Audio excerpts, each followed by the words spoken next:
మన ఇండ్లకు వచ్చి నేను జోష్యం చెప్తానమ్మా అని అట్లాంటి వాళ్ళు యూరోప్లో కూడా ఉండేటోళ్ళు అనమాట ఆ కాలంలో. సో అలాంటి వాళ్ళని చంపేయాలి అని బైబిల్ చెప్తుంది. ఈ వచనం ఆధారంగా విచ్ హంటింగ్ అంటారు. విచ్ హంటింగ్ అంటే ఏంలే, వాళ్ళని శిలువకు గట్టి కాల్చేసేటోళ్ళు. అలా లక్షల మంది స్త్రీలని కాల్చేశారు. ఎవరు? క్రిస్టియన్స్. దాని గురించి చెప్పడు వాడు. లక్షల మందిని స్త్రీలను మేము కాల్చేసామని ఏ క్రిస్టియన్ చెప్పడు. హిందువులు సతీసగమనం చేశారు, హిందూ సతీ. చూసావా ఎంత కుట్రనో?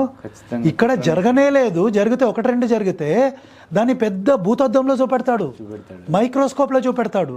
అక్కడ లక్షల మంది స్త్రీలను కాల్చేశారు కదా, దాని గురించి మాత్రం వీడు చెప్పాడనమాట. వీళ్ళు గొర్రెలు అనడానికి ఇంకొక నిర్వచనం కూడా ఉంది సార్. లైక్ మనం ప్రసాదం అంటే ఏది పులిహోర ఇట్లా అనుకుంటాం కదా, వాళ్ళ ప్రసాదం నేను కొన్ని చర్చిలో